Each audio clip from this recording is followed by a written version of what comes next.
Hi guys, it's Alex here, and in this video we're going to be taking a look at one of the more trendy variations in the Caro-Kann these days, which is the exchange variation. So let's put that on the board.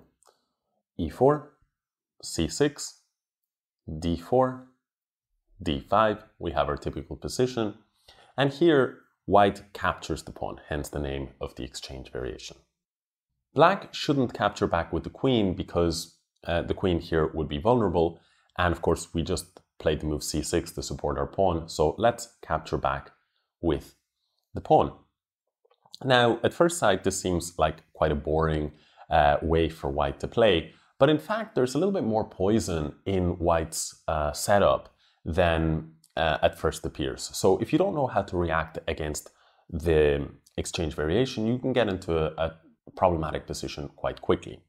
White follows up with the move bishop d3.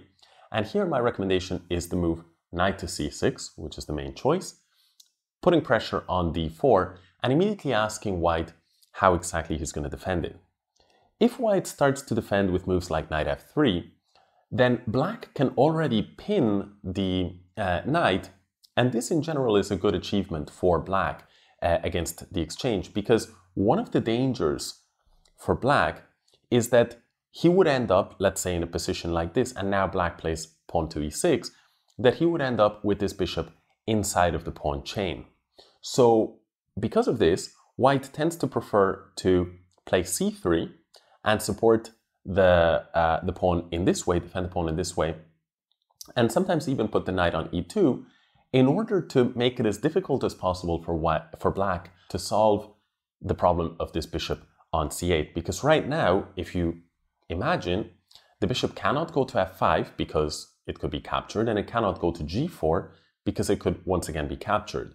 So a lot of white's strategy revolves around making it difficult for black to develop this bishop. And so black needs to be a little bit careful in this respect. Here, black plays the move knight to f6. And now we are going to talk mainly about the move bishop to f4. This is the main line. But we can also talk about two other possibilities. The first we've already mentioned, knight f3. Black now can play bishop g4 and get a good game. Generally speaking, once you're able to play bishop g4 and then, having stepped your bishop out of the pawn chain, lock your pawn chain like this and continue your development, in general, black's position is perfectly playable and quite close to equality. This is the first possibility, knight f3. Another possibility would be for white to play the move h3. This is quite a tricky and not so uncommon move, so we should know how to respond against it. Again, the inexperienced black player may have problems, find themselves with serious problems to develop this bishop, because now they see that f5 is taken by the white bishop and g4 is taken by the queen and the pawn. And so many black players here will play the move pawn to e6. White will continue with knight f3, they'll develop their bishop, or perhaps white will even first play bishop f4, they'll develop their bishop, we'll capture these bishops, queen takes d6, white now goes knight f3, something along these lines. And the problem is that we can see that white's advantage is clear because white's bishop is much stronger than black's bishop. So how do we solve this problem? Well, let's go back. If white plays h3, we need to know another important point, which is that we can actually play the move pawn to g6, and here after knight f3, either immediately or sometimes a move or two later, we can play the move bishop to f5. And what's very important to know is that here we're threatening to exchange the bishops, and if white captures, many players are a little bit concerned about doubling their pawns like this. But usually doubled pawns when you capture towards the center are not so bad. And in this case, this structure is perfectly good for black because black will at some point play e6, all his pawns will be very solid, and black will have a vice-like grip on this e4 square, which is quite useful. If white, for example, wanted to challenge a knight that is placed on this e4 square, he would have to move his own knight and push the pawn f3. And now we see that white, having committed the move pawn h3, if he puts later on a pawn on f3, he would create too many weaknesses on the dark squares. So therefore, against these lines with h3, it makes a lot of sense for black to offer to place his bishop on f5 and offer this exchange, unafraid about the doubled pawn. So this is very important, and please keep that in mind if your opponent plays h3. Now we're going to look at the flexible and main move for white, which is bishop to f4. Here white controls the e5 square, which is useful because in some situations black himself will play e5, and after this exchange, on the one hand, black has an isolated queen's pawn, but on the other hand, that's not such a bad thing. IQP positions can be played from both sides, and black has a little bit more central control, with him being the only side that would have a pawn in the four center squares of the board. Therefore, the move bishop to f4 can be quite a useful move for white to just mitigate against these e5 possibilities. Now, however, because h3 hasn't been played, black takes the opportunity to develop his bishop. We have to be careful that we don't allow, perfect development by white, for example, h3 covering g4. And then if we try these g6 ideas too late, white may aim for a setup like this, where he controls the break e5, and he stops us from playing bishop f5, because with the queen and the bishop like this, white could capture twice, bishop takes, pawn takes, and now capture the pawn on f5. So we have to be a little bit careful in terms of how many moves we allow white to have, so that we don't once again find ourselves with problems with this bishop on c8. So we must be careful, as we have seen, we must be very careful of not giving white too many moves, too many opportunities to get a clamp on the position and to make it difficult for us to develop our light squared bishop. So we should play bishop g4 immediately. Now, if white plays the move pawn to f3, he takes away the square for his knight, and he gives himself some dark squared weaknesses. So in general, this is one way that white could proceed, but it's not considered to be best. Instead, white typically plays the move queen to b3 and tries to take advantage of the fact that the bishop no longer protects the b7 pawn. Here, black actually has a couple of very interesting moves. In the PGN, you'll find mentioned the move pawn to e5, which is really a crazy move, but I very nearly recommended this move. For hyper-aggressive players, this way of playing is quite good, and if you actually look at the specifics, actually either queen takes b7 or pawn takes e5, black has good answers against all of these moves. So really a very crazy looking and almost taboo move. But the logic behind it in part is the fact that white's king is not very well developed. Black has 3 minor pieces developed. White only has 2 minor pieces developed, and the queen can be a target at times. So it makes some sense from this perspective to crack open the position and temporarily sacrifice a pawn. However, I'm going to recommend just the calm move, which is to defend the b7 pawn. Black sometimes defends it via c8, but I really like to defend it via d7, and we'll see why now in a second. With the bishop on g4, white cannot play the move knight f3, because we would simply capture the knight, and then this structure would be very bad for white. So white has to figure out how to continue his development, so he plays the move knight d2 in order to prepare knight f3 on the next move. We play e6, having achieved what we wanted, which is to get the bishop out of the pawn chain, and then put the pawn on e6 only after doing so. White continues with his plan, knight gf3, and here black could capture the knight, basically figuring that this bishop here can sometimes be harassed with ideas like h3 or the knight placing on e5 and then g4. But in general, although bishop takes f3 is an okay move, I think that immediately giving the bishop pair is not necessary. So here I really like the move bishop to d6.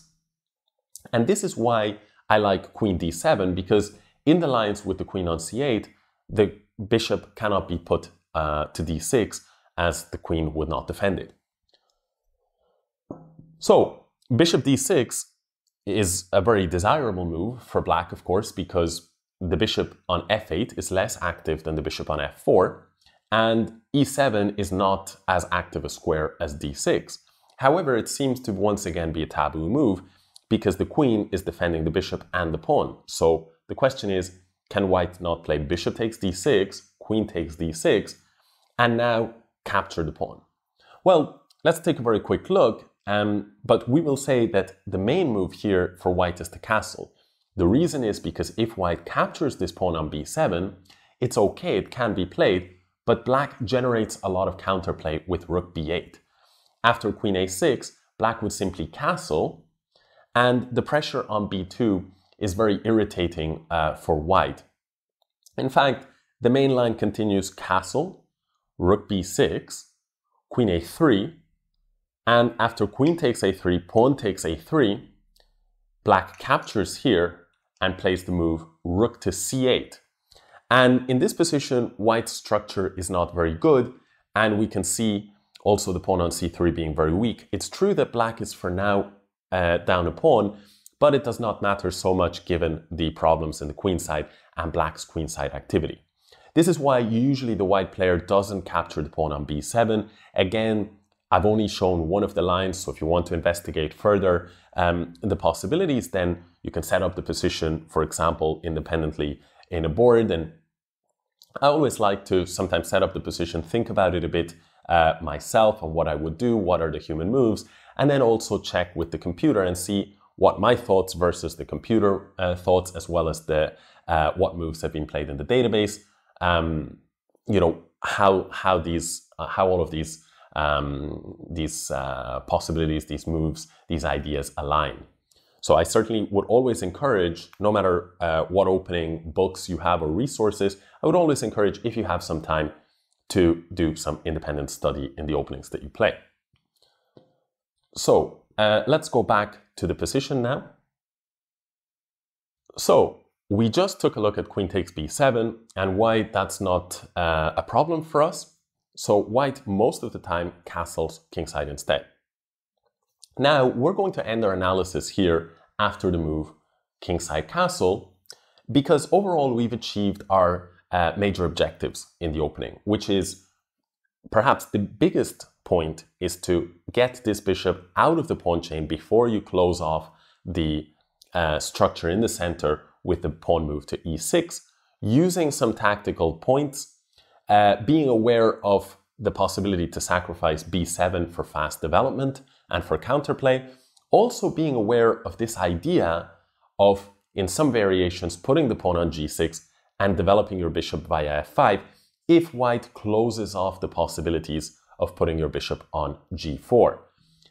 In this final position that we have here, white can certainly continue to play and does play, and typically the two moves that white goes for is for control of this e5 square, which makes sense because if we look at it from a semi-open files perspective, black has the semi-open c file, but white has the semi-open e file. By that I mean that white has no pawn on the e file while black does, and black rather has no pawn on the c file while white does.